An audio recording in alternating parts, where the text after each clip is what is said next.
welcome to episode 9, I believe. Wow, magic 9 of the Curse Discussions podcast. As usual, I'm your host, Chucky R. Law, and today you're going to want to really pepper your Angus if you like autism, or if you don't like it, I mean, maybe just GTFO, because today we've got a very autistic episode for you, and specifically the brand will be military autism, because we're going to be talking about WW2, as the boomers would call it.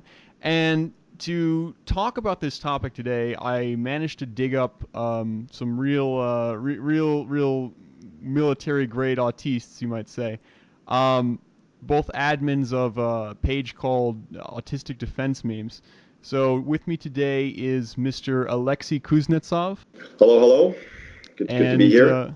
Mr. Marcus Salazar. Hello, everybody. Okay, fantastic. So, when we're talking about World War II, there's sort of a lot of different angles you can go with this, right?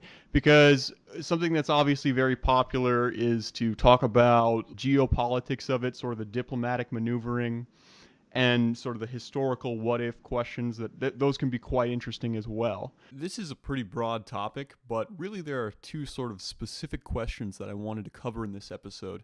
And so I think then we can probably devote about half the episode to each of them. One of my first things that I wanted to bring up here is, so are you guys familiar with Hokushin Ron? I believe something. I think that is something to do with the Japanese attacking the Soviet Union.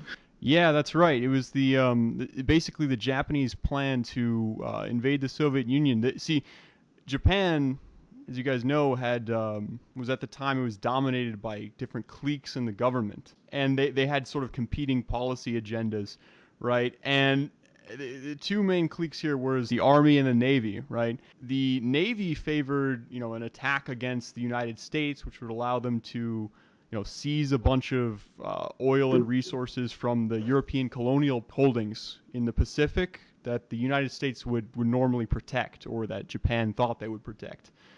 Whether the United States actually would have done that, if they had attacked just like Dutch Indonesia or something, that's as I understand it, that's somewhat a matter of debate.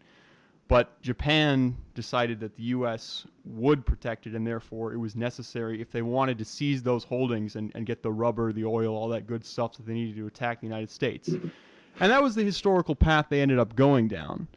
But there was also an alternative plan which was favored by the Army rather than the Navy.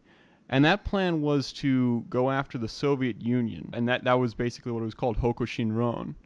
And I find that this is sort of an overlooked potential turning point in history, because really, to me, it seems like the war could have been completely different if Japan had, around the same time, 1941, end of 1941, if they had attacked the Soviet Union rather than attacking the United States. What do you guys think?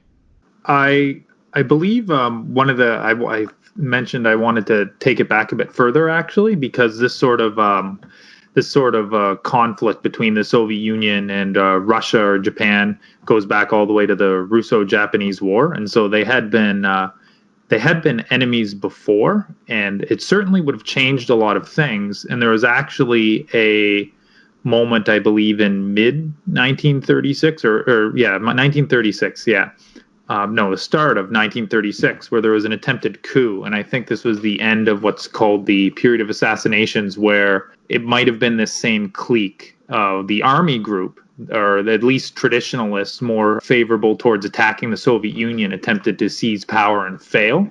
So in light of that, not only was this potentially an option where it would have been just a military decision to be made, check the box. Even before World War II, there were debates within the government itself where that policy was going to go through. And so I think that actually presents some very interesting historical alternatives. Oh, certainly it does. Now, you mentioned, so there's a coup in 1936. I don't really know, or at least an attempted coup. I don't know too much about that. But I noticed, so that was before even the Battle of Khalkhin Gol, which is sort of recognized as a turning point in Japanese foreign policy. So it looks like, at least the Japanese were, even after that coup, they were at least pursuing sort of a Russophobic or anti-Bolshevik foreign policy to some extent in the East. How long was it? Do you guys know how long did they maintain the Far Eastern Republic? Do you guys know? Are you talking about the one that was a Soviet client state? Well, it was supposed to be like a buffer zone or something. Oh, okay, looks like it ended in 1922. Okay. Yeah, no, I was reading up on that the other day. The story of the Eastern Soviet client states in East Asia, in the Xinjiang and in the Tanatuva area, and how they were pro-Soviet, and then they were involved with the KMT, and then there was a warlord that was pro-Soviet who was like working with the KMT, but then he got executed and then wasn't pro-Soviet anymore. There's a lot of very confusing dynamics that go on in that part of Asia in the 1930s between the KMT, the Soviets, and the PRC, which is actually very fascinating to read about and actually extremely complicated. I've tried to read into it a lot, but even I don't fully understand all the political dynamics of that region at that time. I mean, yeah, that was just crazy. I think Mao himself described, the KMT communists and the Japanese as the three kingdoms or something like that. He made that analogy because the politics were very complex. And yeah, the warlord period in China is just a really fascinating time. I obviously don't understand it. It'd be great to actually talk to someone one of these days who knows a lot about that. But neither here nor there. Today we're talking about World War II. In terms of the implications of whether it was actually decided after in Kulkin Gall in 1939, or whether it was in 1941, or whether it was a result of an earlier change, as Mr. Salazar mentioned earlier. Like a coup had been successful in 1936. What do you guys think the implications would have been if Japanese foreign policy had taken this sort of counterfactual course and had been more aggressively anti-Soviet and less aggressively anti-American? Well, I think there's two ways two ways to look at it. One is just a more potential aggressive anti-Soviet disposition, which I think in itself would have changed things. Like, I'm not talking change the outcome of the war, but just like change things. And then, of course, there's the actual attacking the Soviet Union.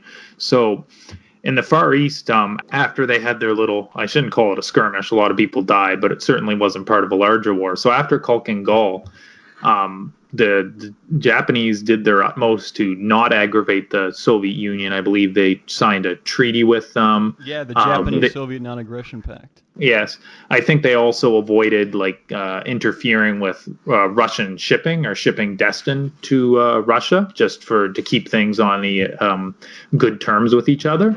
And I think it was based off this more consistently non-hostile relationship that the Soviet Union was able to, I don't want to say leave defenseless, but during the war in Europe, they were able to concentrate their efforts more there because they were sure, both through their own intelligence networks, but also the behaviors of the Japanese, that the Japanese didn't have any expansionist aims towards Russia. So I think even maybe a change in disposition without an actual attack could have potentially changed things, maybe leaving more divisions, maybe being slightly more careful with how they move stuff around.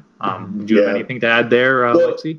Well, you got to remember that even at the end of the war in 1944, 1945, when the Soviets broke their non-aggression pact with Japan and invaded Manchuria, the Japanese still had a huge number of troops just sitting there in Manchuria and in that area in Manchukuo. Like, basically, like, they weren't doing nothing, but they were like pacifying the area, and they were the troops that kind of had fought in the Second Sino-Japanese War. Like, I remember reading that even at the end of the war, there was more troops still in Manchuria than like all of the troops that were deployed on the island hopping campaign against the Americans, or something stupid like that.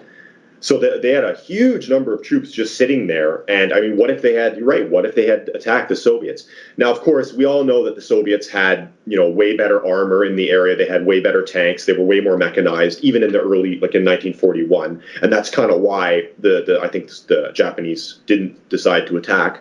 But at the same time, the Japanese could have decided to commit with their air forces and with their very, very large navy, And if they had done so in coastal invasions and SNLF marine landings and was supported by air power, the Soviets would have been in a really tough spot because they might have had way better equipped ground troops. Their air power and their sea power in the Far East was very poor.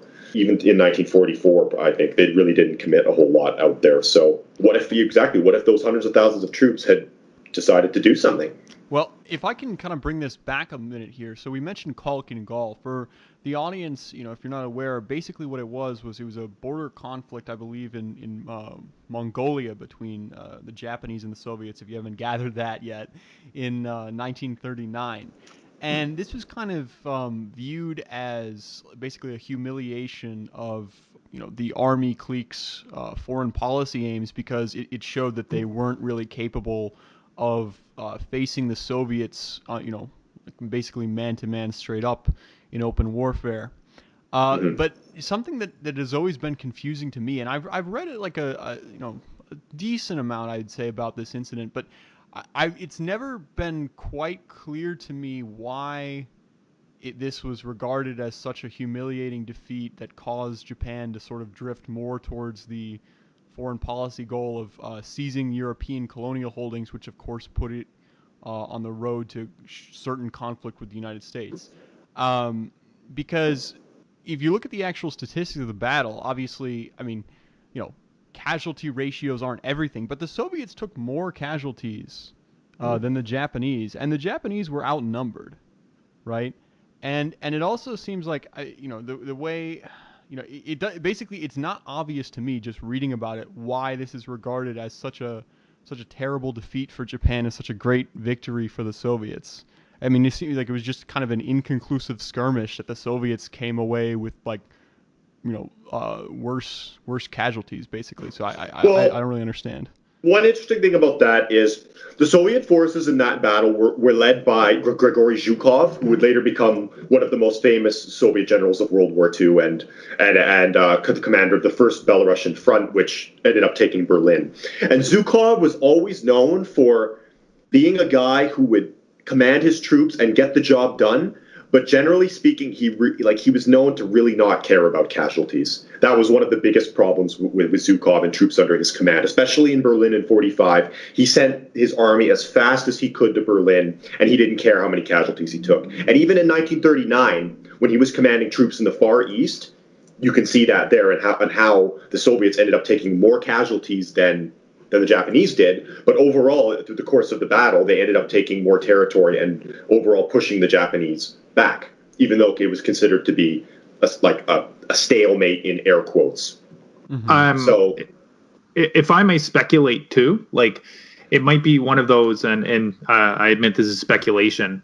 It might be one of those circumstances where, think of something like the Tet offensives, where, like, the material outcome of the battle itself isn't necessarily as important as sort of the political implications afterwards. So we have good stats on it now. We have relatively good numbers, but perhaps back then, what was just important was that it was a loss, and then the Navy is able to capitalize on this, or the relevant people are able to point out and say, hey, look, all of our relatively easier victories against China don't necessarily mean we're ready to fight the Soviet Union yet.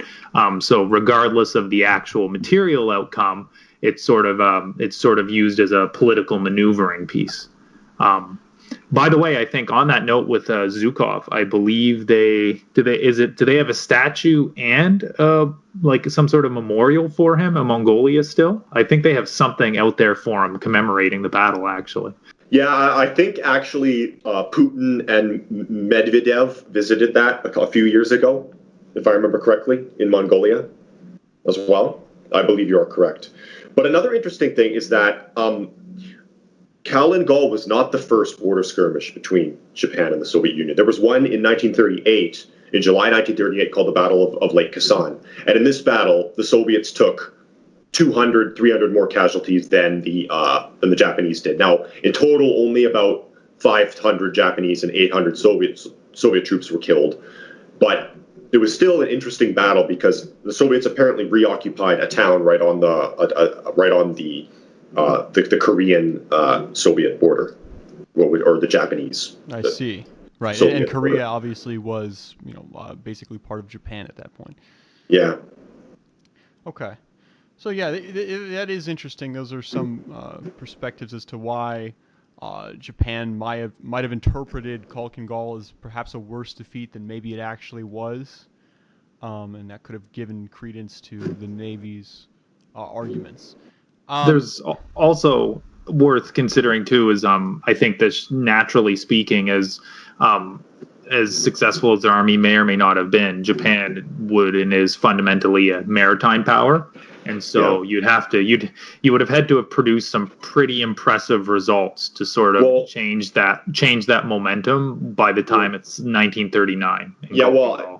Well, exactly. And I mean, but like in Kantoku, like even just skimming through some of the articles, the Soviets had like way better artillery, way better tanks. But like as I mentioned before, the Japanese had like the zero. And at that time, the Soviets literally only had I-16 and I-15, like I-15 biplanes and I-16s, which were like early 1930s, really extremely outdated aircraft. So if the Japanese did commit fully, as I just said, that like in air power, the Japanese would probably have air superiority very easily, and that would not be good for the Soviets. Of course, in the Eastern Front for a large portion of World War II, the Soviets also did not have air superiority. I mean, they did end up winning, right? But they still also took huge losses. So the question would become, how many losses is the Soviet high command willing to take in the East when they're getting extremely worried about war breaking out in Europe at the time, like in late 39, late 39, is Stalin going to be like, well, we need to send more troops there, or do we have to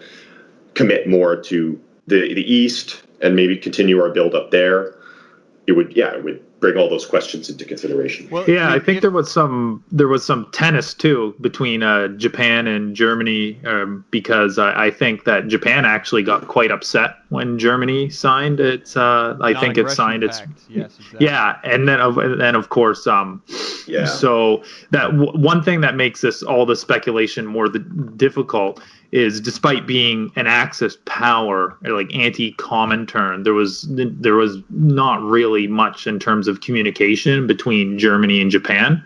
So a lot of like really, admittedly fun, but not necessarily realistic alternative history scenarios would hinge on better communication, like, oh, don't worry about this pact, we're going to deal with those Soviets later. Whereas in reality, I think they like pulled their diplomatic corps or something from Germany. The problem with trying to say things like, oh, don't worry, we're going to do that anyway, like that would have to be communicated like in person between like the German and like Japanese ambassadors, because if they tried to send that over like any spy line or through any communication line, like the Japanese high command was infiltrated by Soviet spies like Richard Sorge, who actually gave warning to Stalin about Barbarossa. Of course, Stalin Germany ignored, right? Yeah, Germany too notoriously infiltrated. The United States as well. The Soviets were very good at that whole espionage game. That seems interesting. So it sounds like Japan was really not very good at counterintelligence. I think that's probably. I think it's fair to say a general flaw of the Axis powers. Like they were always on a deficit, I believe, when it came to intelligence. I mean, you'd think that Japan would sort of have an advantage there, Well, right? Since obviously they're Japanese people, right? Like, it seems pretty easy to just be really skeptical of like any white person, right? But like apparently not. On that note, actually, although I guess this is a more political situation, but there was at the time notable communist like groups, factions, influence in Japan, like in the internal politics of Japan. And so I imagine that is where you get a lot of this intelligence stuff. Like we understand intuitively in the Western world how oh, there's Germans, but then there were German communists. Well, the same can be said for Japan as well. And I believe that's also one of the reasons why the sort of Western sphere was worried about losing Japan, is because of the influence of the Communist Party of Japan. Yeah, there is an interesting history of communism in Japan. I think even today, the Japanese Communist Party is the largest non-ruling communist party in the world. So interesting factoid there for you guys. But I wanted to kind of bring back then. So we were talking about like different timelines for deviations in Japanese foreign policy, and you mentioned Salazar, something which I thought was kind of interesting. The coup. Could you elaborate more on that in 1936, the attempted coup? Do you know any of the more details on that? So the that period, the early 30s, I believe, period is a tumultuous time for Japan. There's a lot of coups and assassinations and counter coups within the government, and I believe this particular one was the last, and it was an attempted coup. And from what I understand, although I admit Japan is my strong point, it was by a group of more, I guess I'll say, traditionalist individuals who believed that the biggest threat posed to Japan would be the sort of anti-traditional stuff like communism, modernism, that sort of those sorts of influences. And so I don't know enough about it, but I don't necessarily think the coup was like going to be successful or anything. Like, oh, if just a coin flip, we would have had a war with the Soviet Union. But there were those people who attempted that. It did fail, but it may have put the Japanese government more on a road towards hostility with the Soviet Union if you had these more traditionalists. The Russians are our enemy, godless communism or whatever. This, I guess, sort of like boomer tier Japanese. I don't know what we want to, Yes. yeah, I don't know what we want to call that. Um, and if that was the case, you would have 4, 5, 6 years or whatever date we want to set for a takeover, where Japan's policy is aimed more, or at least more favorable to conflict with the Soviet Union. Right. Now, this can, as I mentioned earlier, this could be as simple as they don't sign agreements with them, which means Stalin has to be a little bit more careful of his troop commitments and that sort of stuff, to a full-blown, like, complete and total LARP, which would just be hilarious, where there's an actual, some sort of invasion of the Soviet Union by Japan, which I wouldn't, in these sort of super alternate histories, it wouldn't necessarily be beyond them. I mean, they tried to opportunistically attack all the Western powers on every front possible by sea. I wouldn't put it beyond a sort of super anti-communist Japan to try to opportunistically attack the Soviet Union once Operation Barbarossa goes through. Yeah. I mean, the something worth considering there is that so the German-Soviet non-aggression pact was signed in August of 1939, and the Battle of Kholkhin Gol was actually in earlier than that. It was in May. So I guess it could be possible. How would Germany's calculation change if suppose that the Soviet Union and Japan just went into all-out war in early 1939, just as Germany was preparing to sign a non-aggression pact with the Soviets? I mean, I still think that Germany, I mean, they probably wouldn't. I mean, I don't want to say they would have just not signed such a pact, because I feel like they basically they knew they were going to go to war with Britain and France, right? And they didn't want like the question of just a Soviet menace like looming over them. So I think they still probably would have opted for that non-aggression pact. But I mean, that probably would have strained German-Japanese relations pretty heavily if Germany had a non-aggression pact with the Soviet Union as they were fighting Japan. Just like how it sort of strained relations later on. 2 years later, in 1941, when the Japanese had a non-aggression pact with the Soviets, which was signed, I believe, right before Barbarossa started. Now, I do kind of want to make a point, or at least to talk about, because we've sort of been skirting around this issue so far, right? Like the actual implications of a Japanese invasion of the Soviet Union. First of all, I kind of wanted to talk about the motivations. So, as I understand, like obviously there's that ideological element that you mentioned when you're talking about the coup, Salazar, but I did want to discuss the sort of resource-based motivations, because this is something else that's sort of eluded me. I don't know if you guys have any knowledge about this, but basically, so as I understand it, the things that Japan really needed was rubber and oil. I think were the two biggest ones, right? And they got a lot of that basically from the European colonies that they seized after they came into conflict with the U.S., right? But would they have been able to, like, was Hokushin-Ron really a viable alternative to that? Like, would they have been able to seize those same resources if they had gone after the Soviet Union instead? I mean, I think Siberia has oil. I'm pretty sure it doesn't have any fucking rubber though. Do you guys know anything about that? Well, that sort of part of the I certainly doesn't have rubber. I think there's some oil resources. I think that part of the world, so the Manchukuo or Mongolia or whatever we want to call it, above Korea, it's a lot of coal and steel. And so there would have been that kind of a resource bounty, but it would have, compared to the European colonies, certainly they wouldn't be getting the same strategic resources that they would be requiring, which is, of course, a very good argument against. It is a very good argument against engaging in that plan. Yeah. Interestingly, I think there's actually quite a bit of oil in Manchuria, but it wasn't even discovered until the 1950s, which Okay. that's sort of ironic. Or not ironic. I don't know what fucking ironic means. That word is so controversial these days. But in any case, yeah.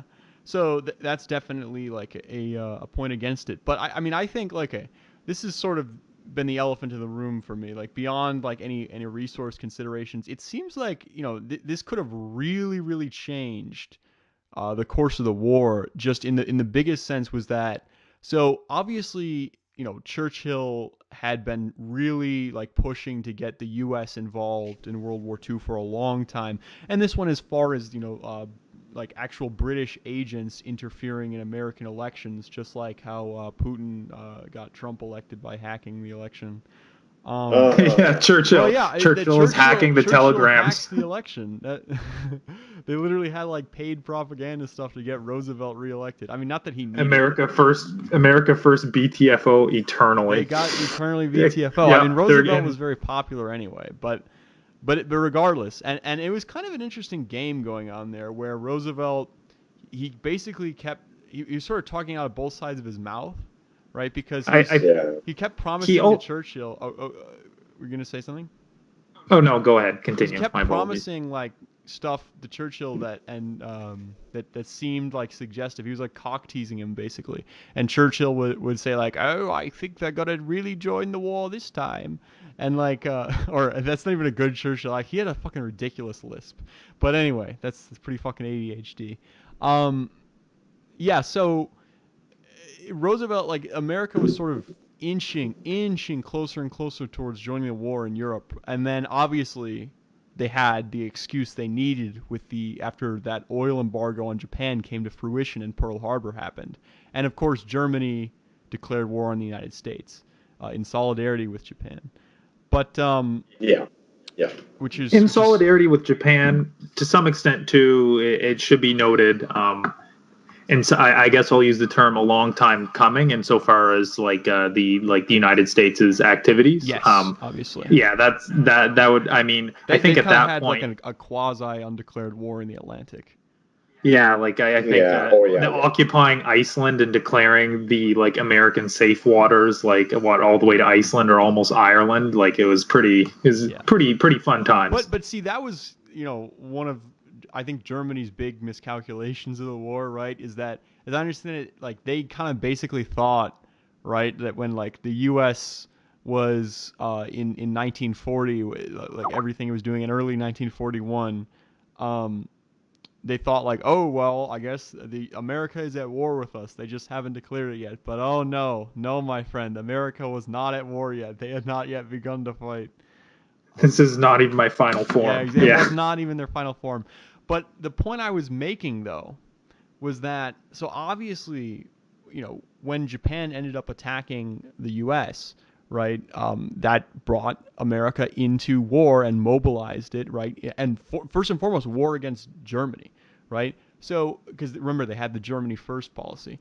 So imagine then that Japan instead, like around the same time, had attacked the Soviet Union, right? And remember, this is after Barbarossa, so the Soviet Union has to fight on two fronts. I think probably more important than whatever Japan does to the Soviet Union is the fact that America, at very least, is not going to be joining the war so soon, right? I mean, I think there's a good chance that they're eventually going to join the war. I'd say it's, I like above 60% that they eventually join the war anyway. Of course, if they never do join the war, that's pretty huge. But GG no read. well, right. Yeah, I mean, yeah. even if they still continue to provide the economic support through Lend-Lease, and if they, continue to fight that sort of quasi-war in the Atlantic, I really think American troops, help the British a lot in the North African front. I'm not even sure if like Torch would have been possible without American support. I can't imagine that happening Yeah, without. I don't think so. Right. Yeah, and then does this mean that Lend-Lease aid to the Soviet Union it's just a lot less, or I would that say would that actually Lend-Lease would probably be become. about the same. Well, it could become controversial because if you think about it, the war wasn't. The idea of a war wasn't very popular with a large amount of Americans. So it had to be sold or cajoled or whatever you want to say. And so without a German declaration of war, on the United States, and with Japan most likely taking up one port of entry for Lend-Lease, I think that actually does complicate things a little bit more with the whole aid situation. I think the act, like the whatever they called it, like the Lend-Lease Act or like the Act in Defense of American blah blah blah, like words. I think that was passed before any of this happened, and so by that point, Roosevelt already had infinite authorization to do what he wanted. But we all know that doesn't necessarily mean he would have been able to get away with it or do it. Mm-hmm. But deliberate, like that aid was all going mostly before Barbarossa began. All that aid was going to the United Kingdom. Yes, true. Deliveries to the U.S. Soviet Union only started after they invaded. Well, did it start before or after Pearl Harbor? Well, there were deals with there were stuff going to the Soviet Union, I think, but I actually think it was paid for in full. I think Alexei might be correct here that like before Barbarossa, they're not just getting free stuff. Mm-hmm. Okay. Well, but that probably wouldn't have been affected much one way or the other by the lack of Pearl Harbor. Yeah, I'm reading it now. From the pre-Lend-Lease was from June 22nd, 41, which is Barbarossa, to September 41, that they paid for in gold. And then that was the first aid period. And then after September, that was when they were manufactured and delivered by the UK with US credit financing. So, yeah, they really did not start before Barbarossa. Okay, so obviously, Lend-Lease probably still would have been quite a big deal, right? And that would have helped the Soviet Union, helped Britain a lot. It helped a lot, basically. But I think that the lack of American troops, right, will probably stop the Western Allies from opening up a second front, and will probably be, I think, a pretty big deal in terms of allowing Germany to focus more of its energy on the Soviet Union, right? And of course, I don't know how long exactly this would delay America's entry into the war, but like for the sake of argument, let's say it's like 6 months or something. That's still a pretty big deal. America coming into the war 6 months later. The Axis were like a group that they all they had was time. Like if they were going to do anything, it had to happen really early on, like before 42. Yeah, yes, there we go. Men against time in more ways than one. One thing that people forget in discussions about troops and stuff, which I think is important, is that even if you don't have necessarily like 100,000 American troops attacking Africa, if you have 100,000 American troops stationed in the UK, that frees like the United Kingdom to put their stuff elsewhere. It makes them feel more safe. And so I think that's one effect you might see as well. And we also would have to discuss here something I don't necessarily know a lot about the numbers, but one of America's big contributions, at least in Europe, was the strategic bombing campaign, which was incredibly deleterious towards the German war effort. There was a massive number of German troops who were sent to man anti-aircraft guns on the Western Front. Like I think it was over 100,000 or something insane. Yeah, and I think like someone can kill me for the numbers later, but I think it's anywhere between like a quarter to a third, possibly more, of their Flak 88 shells are just fired into the sky over the course of the war to deal with these bombers when they could have been used elsewhere as shooting down planes in the Eastern Front or shooting enemy tanks. Right. So Yeah. even if the numbers of say like this is something with Slavaboos, it's like only like 100 American airmen died in this battle. What needs to be considered is how many people did the defense that Germany had to mount? How many guns did that take away? How much ammunition was fired into the sky? When you start looking at it in those ways, and not just like casualty statistics, like the American air effort was huge in Western Europe. Another thing to point out, right? Okay, so like obviously, I think that if this Hokushin-Ron were implemented, that would have been a big deal in terms of the lack or delay of American participation in the war. But on the other side, you also have the Soviets having to face Japan. Like, how is this going to be deleterious to Soviet war efforts? When they have to face Japan attacking them in Siberia. Now, one thing that I'm thinking about is that it probably would not be as big of a deal as delaying American entry, since I don't know, like, you guys might know more about this than I do, but it seems to me like the Soviets, if Stalin was smart, he would just basically not defend or just very lightly defend Siberia from the Japanese, because what are the Japanese gonna fucking do, right? They're gonna like take over a lot, like largely empty land, right? Like this Soviets, I think if I were them, I would probably just mostly ignore the Japanese and focus all my energy on fighting the Germans. Would there be any consequences of that kind of policy? There that sounds good. I would agree, because getting guys tied up there is not something you want to do with Germany. There might be political consequences to that. I mean, Stalin ran a pretty tight ship, but you don't want to be seen in charge of a country that, even if it's just on a paper, like you don't want to be seen in charge of a country that's losing like half of its land mass to enemy occupations. Yeah.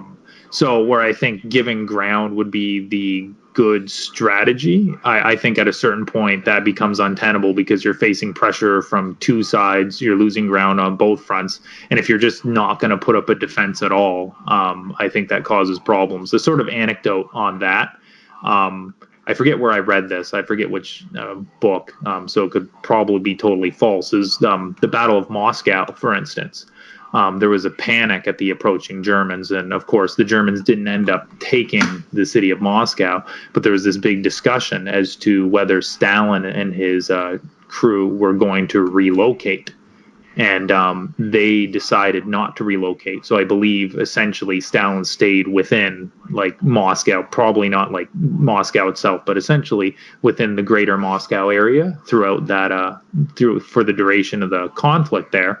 And that had a sort of morale, a calming effect. As opposed to just your glorious leader, leaving in panic on an armored train with the soldiers to defend the place. And so, yeah, there might not have been a lot for them to take there, but I think it's always worth it. It's a lot of unknowns, but it's always worth considering what's happening when you're just letting enemies walk undefended through your land. So Yeah. in terms of infrastructure wise, do you guys know, do you have any strong opinions on like how fast the Japanese advance could or would have been, right? It'd be very slow. Very slow? Absolutely slow, because I think that there was almost no infrastructure. There was almost a Trans-Siberian. Yeah, but that was like what, two lines maybe? Yeah, but I'm saying like that's it. Like the I can't think of any other. Blow it up before retreating, right? Exactly. Yep. They could do what the Germans did towards the end of World War II when they were retreating, just blow it up.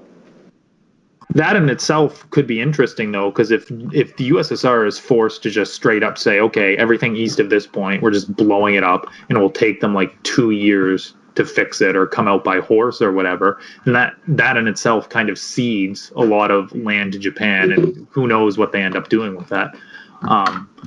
One thing to remember is like there would be some consequences further down the road when towards the end of the war there's the Soviets attack and take Manchuria and Korea, and they actually end up giving a lot of Japanese equipment and stuff, essentially giving a thumbs up to the communists in China. And so even if the outcome is all sort of the same, there might be more for the Russians to take back. It might take them longer to do it. Maybe the Chinese nationalists would be able to get a more secure position. Just speculation, but another thing to keep in mind is that it's possible that the Japanese might have done a bit better in China, right? Because I know the Soviets were supplying both the communists, obviously, and the KMT throughout the war, even when they weren't.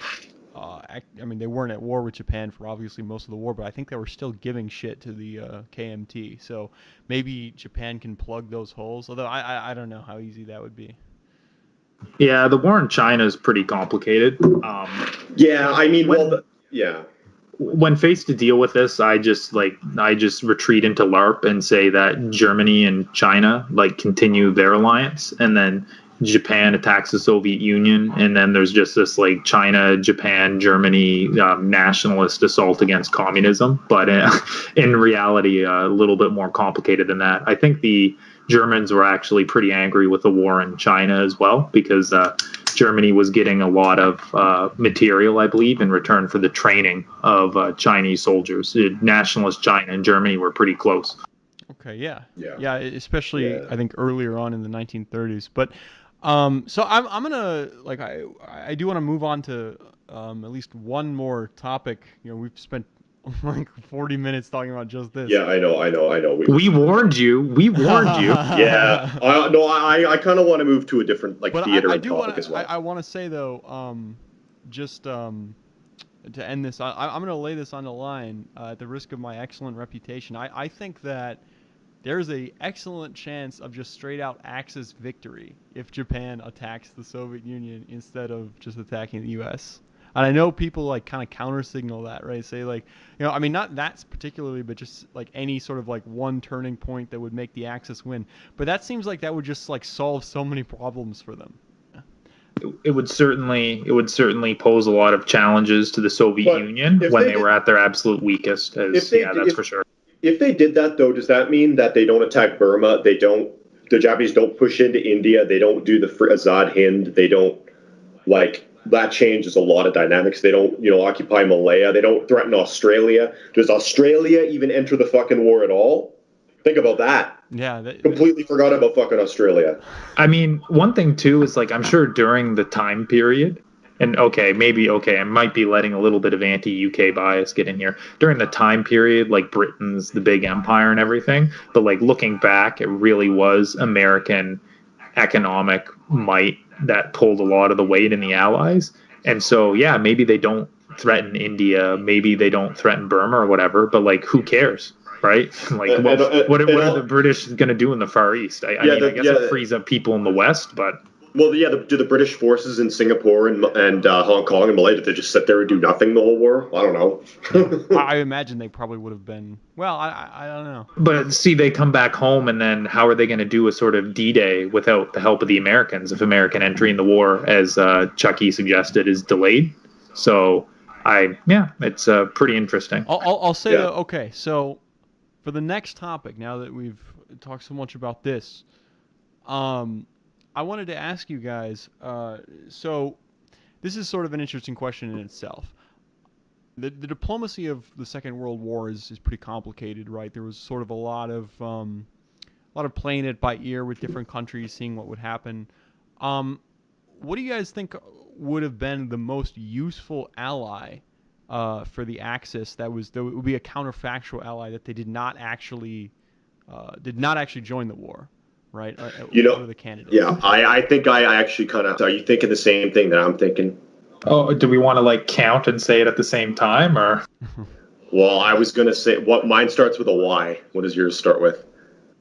Y. Oh, see, that would... So, oh my God, I was thinking more starting... Me. I was thinking more with a T, but you are kind of right. If there isn't a coup and Y, that really makes Europe a pretty interesting place. I feel dumb. Y. Okay. Yeah. I was going to say Yugoslavia. Yes. there was a pro-allied, Yugoslavia was an Axis ally, and right before World War II broke out, there was a coup, a pro-allied coup by the Air Force in Yugoslavia. And Yugoslavia ended up being a fucking quagmire for the Axis the whole war. It was a manpower pit. They had 300,000 troops. The Germans alone and the Italians had another 300,000 in Yugoslavia in 1943 alone. And this is not including the Serbian collaborationist state, the Croatian and the Ustaze under Marshal Pavelic or whatever his name is. Marshal Pavelic.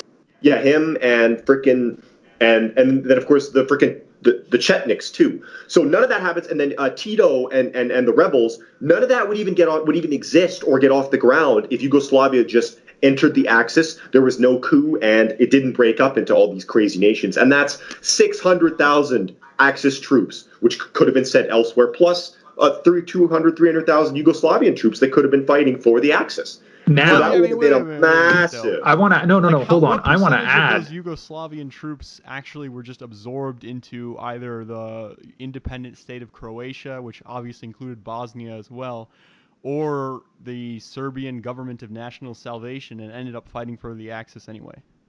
But a lot of them were fighting like on their home turf is the issue. Against rebels and stuff. Yeah. I'm actually joined the Tito's partisans too, right? I'm actually feeling pretty small brain right here because I was going to go with a more safe conservative answer with Turkey. But this brings up something, Alexei brings up something I wanted to discuss. The other thing with Yugoslavia as well is that before Operation Barbarossa, you have two really big distractions. Yugoslavia is one of them, and Greece is another. Germany has to bail Italy out of Greece, and they have to do something. Maybe it wasn't an invasion, but they have to do something about Yugoslavia, and these would be huge manpower drains and logistical issues for Germany right before the biggest military attack in human history, as far as I know. Yeah. Okay. So I'm you know what, I'm gonna throw my dice in here with Alexei. That's a pretty big brain response. If we can just assume Yugoslavia stays cohesive, there's no coup, and they don't become a manpower drain, and they can just throw guys at a problem, that would be a pretty interesting Axis ally. And then of course all those sorry, I mean to interrupt. Chucky, but all of the covert operations too that like Churchill and the SOE did, with the operations between the MI6, the SOE, and the partisans that they did, and all that other stuff, none of that would happen either too.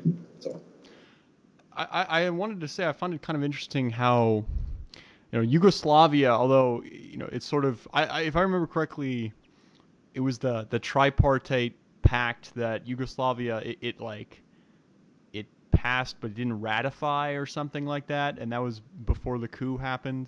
I know Yugoslavia was sort of very reluctant. It was almost kind of dragged kicking and screaming into the Axis at first, where it kept wanting to be neutral, and then finally obviously they had the coup, which made them not an ally and got them invaded. I mean, not be part of the Axis, got them invaded.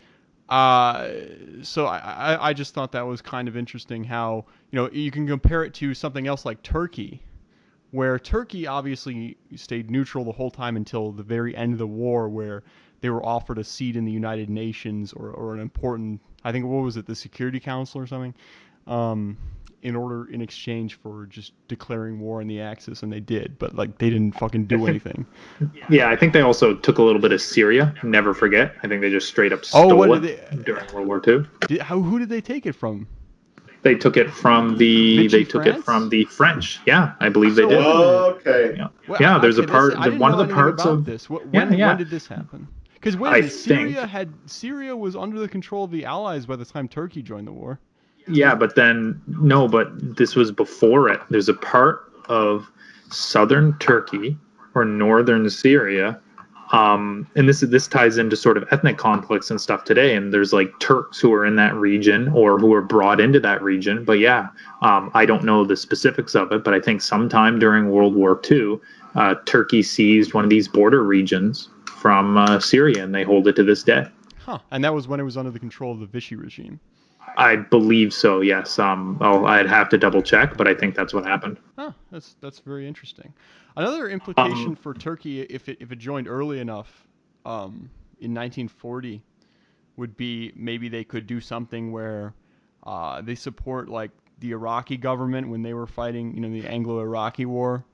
Um, Yeah. yeah, that would have been a problem. And then obviously they can provide support for the Caucasus front of the war against the Case Soviets. blue, that sort of thing. Yeah, exactly. Yeah, Turkey would be a country where you wouldn't want to exaggerate like its military capabilities, but it's one of those countries where it throws a wrench into some of the ways the Allies operated and some of the assumptions they could operate under. Wasn't I think Turkey that's what makes reasonably it strong? interesting. I Well, I don't. They may have had a decent army, but I know very little about like their size and quality of their air force and their navy. I don't. yeah, I don't think they had very many modern aircraft, Okay. I'm pretty sure it just would have been manpower, which is fine which is because still the good. Yeah. Axis really needed that. But it's not as if like Operation Barbarossa happens and And Turks I, are and just like I, in I al- Stalingrad in a month. also, yeah. Also, I think their level of mechanization was very poor. So Because I know, I think they did quite all right for themselves in the Korean War, which was only a short time later. Um, yeah, I did hear about that. I know Yeah. a little bit about that, but I mean that's a little bit of a different scenario. I don't know. okay. I think the most important, as was previously mentioned by Chucky, the most important thing would be with the what happens in Iraq, potentially what happens in Iran too. They're not exactly there, but they might be able to shore up some stuff or make it at least less of a fait accompli I mean, the with Soviets are the gonna with this like. Honestly, I think they're gonna have to subdue Turkey before they can really think about an invasion of Iran. I invading would Iran. think. Yeah. Yeah. Or again, they'll just have to be committing more people because they can't just leave a place as defended as little as it was in reality. I think Baku in Azerbaijan, or however you pronounce it, was like 25% of petroleum production in the Soviet Union. I just might be making up numbers. Needless to say, it was significant.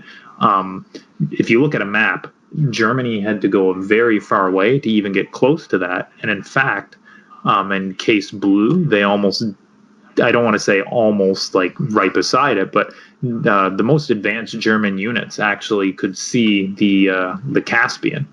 Now they didn't necessarily secure this in any meaningful way, but considering a starting point like the borders of Romania, making it that far is incredible. So it'd be interesting to see what could happen in those sorts of operations if Turkey was a valid starting point as well to threaten For Soviet Union sure. oil resources.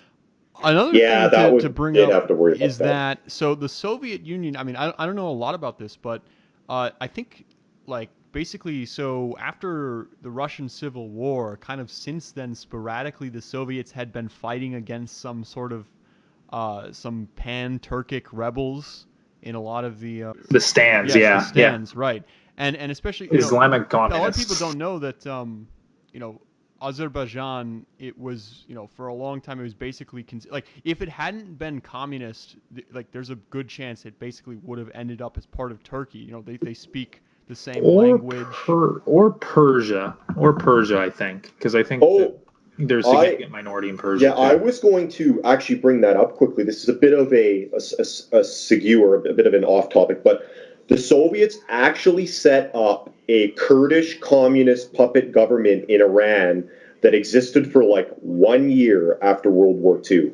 And it was a Yeah. Kurdish communist puppet government because remember, after World War II, the Soviets refused to leave Iran until Truman and the rest of the United Nations threw a fucking sissy fit. That would be another interesting kind of alt history for like the immediate Cold Wars. What if Stalin just said "fuck you" and never left northern Iran? That could have also completely changed the dynamics of the Cold War. But I mean, that's another topic. It But it's could have. also interesting to note that it happened. But I wanted to anyways, say though, so where I was going with this though is basically what would have happened if Turkey had joined the war. I think you would have seen a big uptick in basically Turkic, or at least potentially seen a big uptick in Turkic anti-Soviet activities, right, supported by Turkey because they would want to like join their countrymen, basically. Kind of similar to, I think this sort of stuff happened in Karelia as well, right? When the Soviets were fighting Finland, I think a lot of Karelian Finns and like Finno-Ugric peoples sort of supported Finland. Mhm. Yeah. Yeah, I don't think they shored up their hold on the stance, the Soviet Union, until sometime in the 30s. So it'd be interesting to see how that goes. It wasn't, I mean, obviously, Axis intelligence grossly underestimated the Soviet Union's capabilities, but it wasn't for no reason. The Soviet Union was, in a lot of ways, a pretty volatile place. For sure. Yeah. One last element of the Turkish thing is I wonder what would have happened in the Black Sea. As I think the Soviets would have had naval superiority there, but I'm not entirely sure about that. Do you guys know anything about that? The Soviet Navy in World War II was basically a meme. They did have some operations in the Black Sea where they did some amphibious landings with the Black Coats, which were the Soviet Marines, and they had some decent smaller ships, destroyers, PT boats. But like in terms of like large ships, like battleships, battle cruisers, like they basically had very, very few, and most of them were either incomplete or abandoned, such as the Savitsky Soyuz class battleship, which was completely canceled when the war actually broke out. They also did have a few submarines, but in terms of in the Black Sea, I honestly I don't know very much about the Turkish Navy in the Black Sea in that at that time frame to really compare, but the Soviet Navy wasn't that great either. So keep in mind, assuming other things go the same, like in sort of 42, the Germans push pretty hard and take most of the Sevastopol, like the ports and all that stuff. So I don't know much about their navy either way, but it'd be sort of curious to see if the Black Sea can be encircled. Where does the Soviet Navy go? Because they're not going to go through Turkey. The Dardanelles are closed. Didn't the Soviets? Yeah, they can't fucking get out. They hang on to Sevastopol, right? Even when the Axis occupied Ukraine, right? Axis eventually took it, but it took them longer than to get the rest of Ukraine. So, yeah, but I think they did take it. Turkey had been, okay. So for sure, if I think Ukraine and particularly the Pontic Steppe probably would have fallen quicker if they had Turkish support.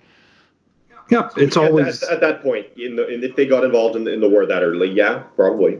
But we always have to be cautious too, and just so far as we don't know the Turkish military capabilities. But again, even something as simple, the Soviet Union needing to commit more people to keep a border stalemate is in itself significant. Right. Yeah, I know there was a lot of behind the scenes diplomacy there. And now I do have another candidate though that we haven't mentioned so far. So we've talked about Yugoslavia and Turkey as potential useful Axis allies, but what about Spain?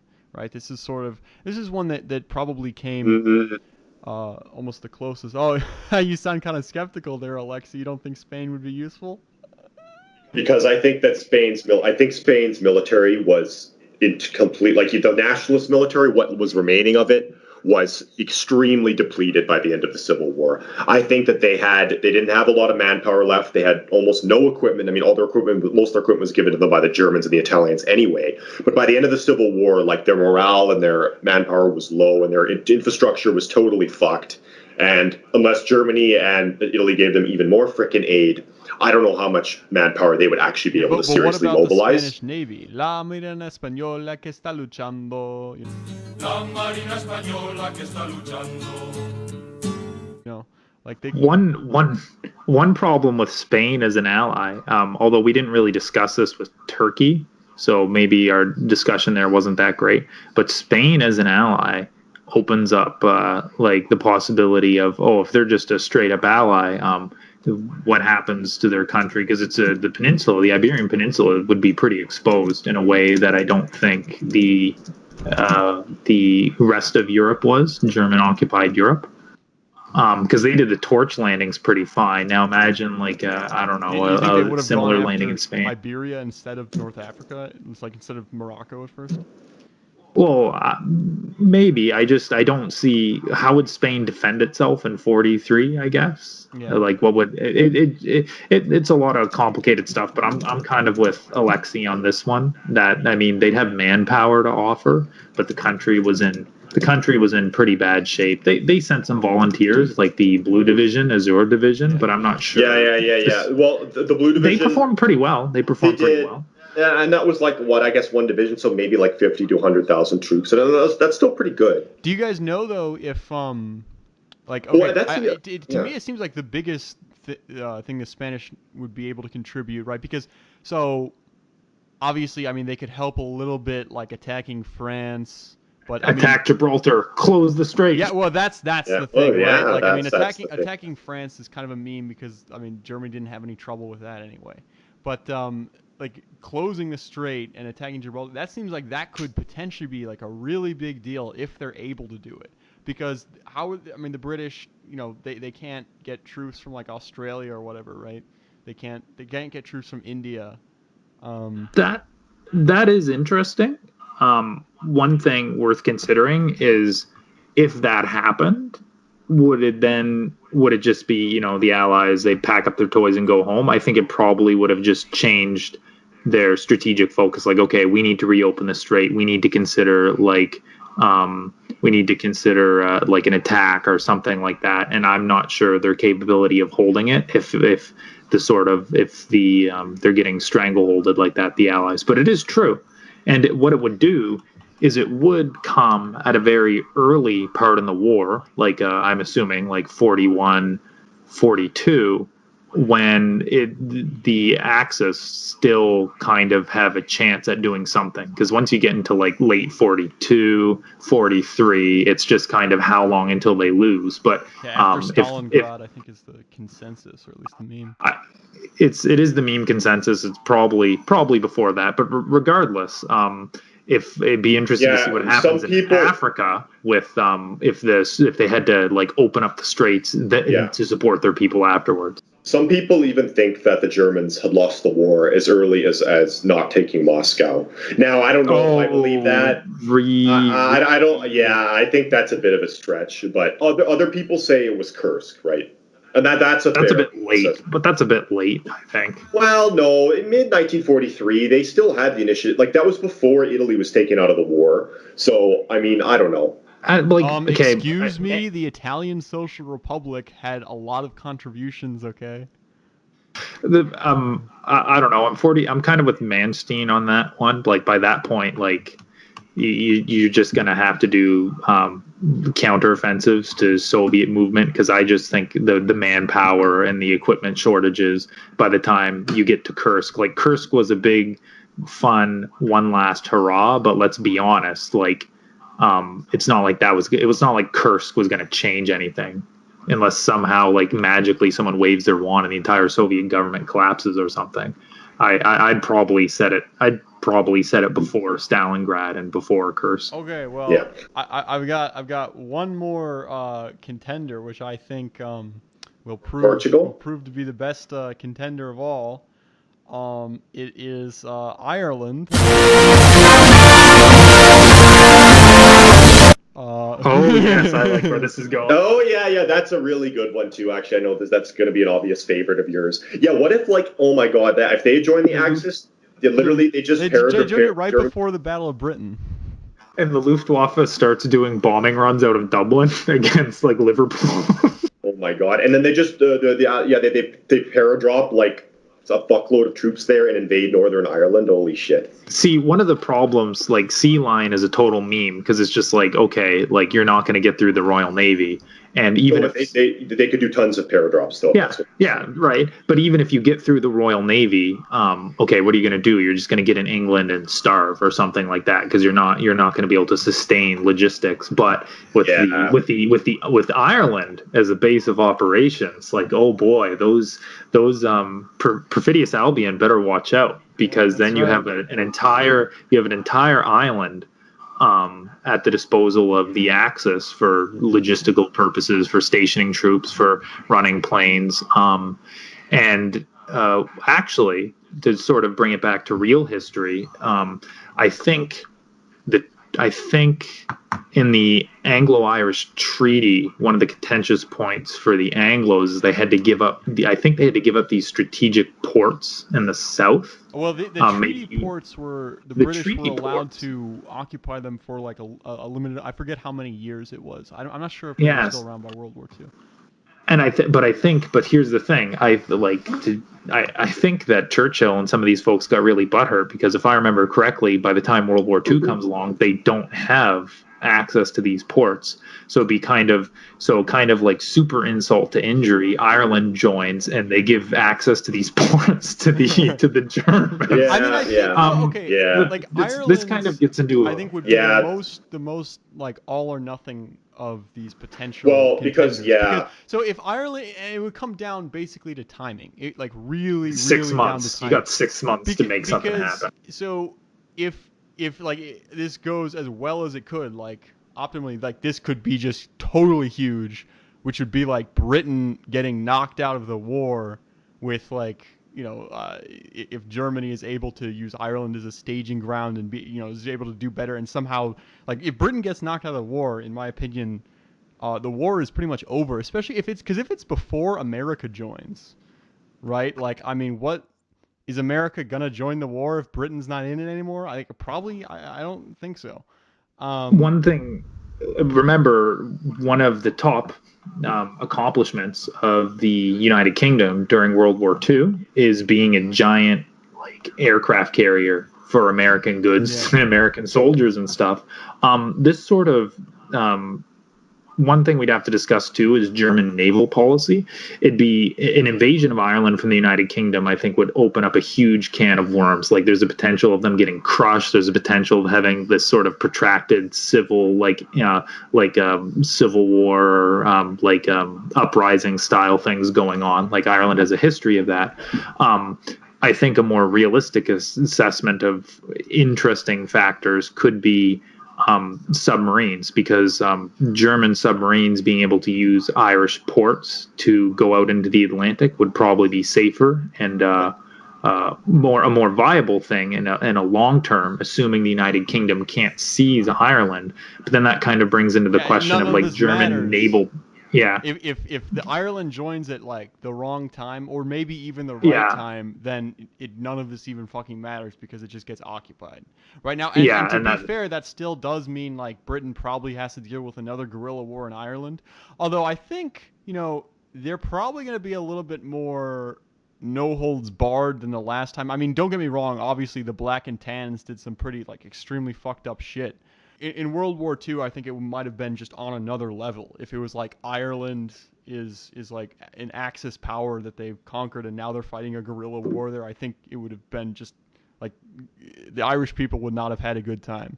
No. The British wouldn't have either, and as you're right in pointing out, thorn in their side. It would have a lot less soldiers for other fronts. Remember though, is that this Ireland is like the territory would be very useful, but like Ireland is itself, like they have no tanks, they have no planes, they have no ships. Germany has to literally do everything. I think they actually had some armored vehicles that they actually got from Britain.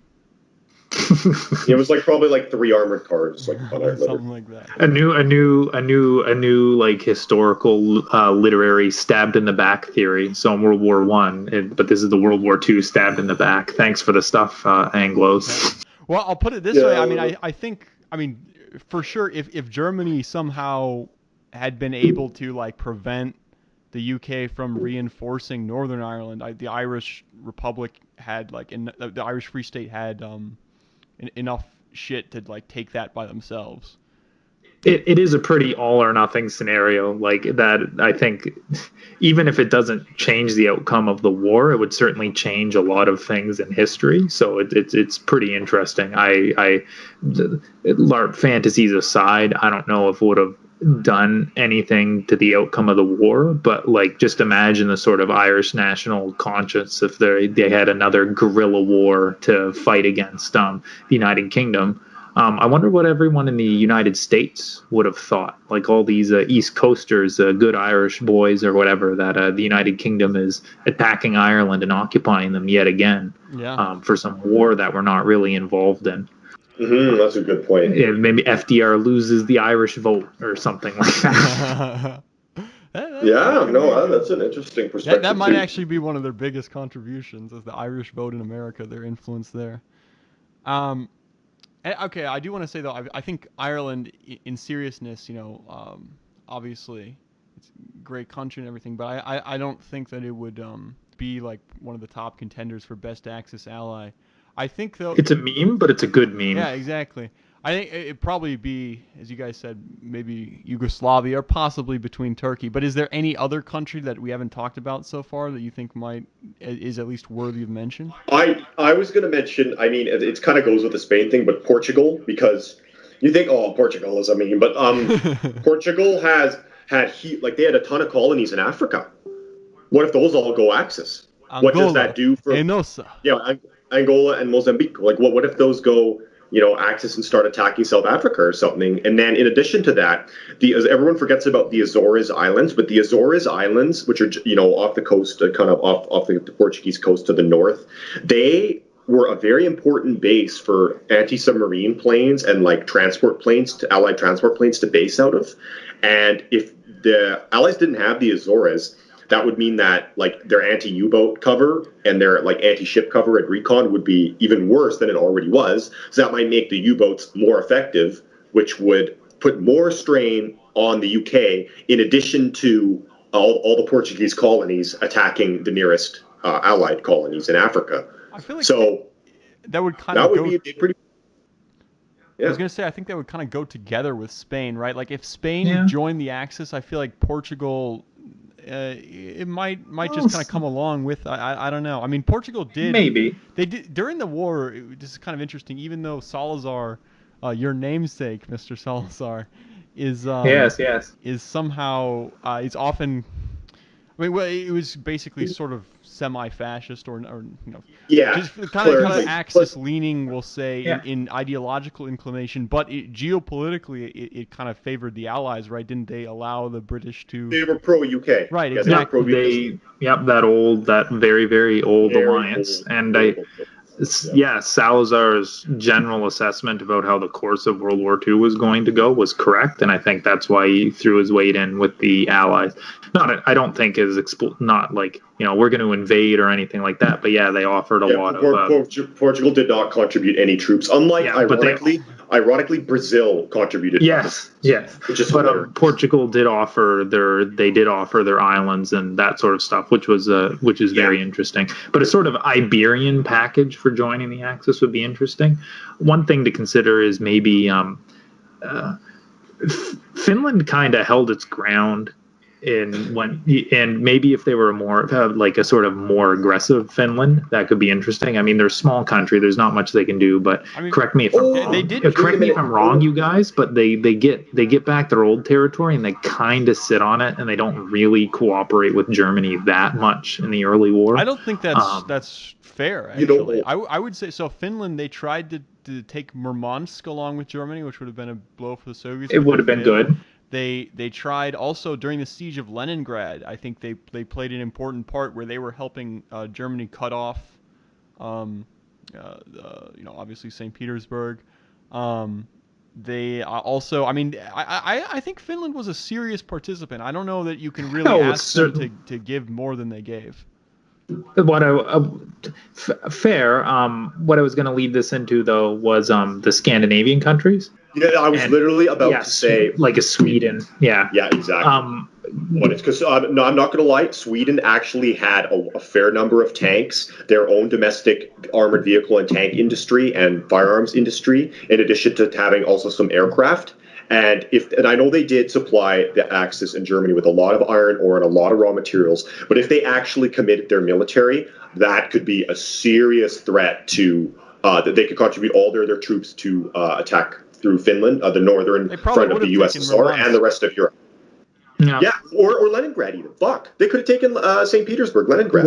One thing that's interesting about Sweden as a country is there's the sort of they're super lefties and all that, but Sweden is actually like in terms of their military capabilities, even in modern times, they're more akin to the sort of Carl Gustav or King Charles or whatever. They've always had a competent military and a competent domestic military industry, and so it would be an interesting ally to have. I think it would be that's actually a pretty even a more. In my opinion, it's a more serious ally and a more dangerous ally than even Portugal. I would say. I'm not disagreeing with you there. Anyway, I think we're actually about running out of time here, having answered those two big questions that we focused most of the show on. I think we spent a good amount of time on those, which is good to do that. But anyway, so once again, I've been your host, Chucky R. Law. This is the Curse Discussions podcast you're listening to. And thanks for listening. We've got, again with me today, Alexei Kuznetsov and Marcus Salazar. Hello. Goodbye. Okay, so write us an email at cursediscussions@gmail.com. Download this episode through Pocket Casts or Anchor, whatever you do. Like, rate, subscribe, blah, blah, blah, blah. Blah, blah. Bye.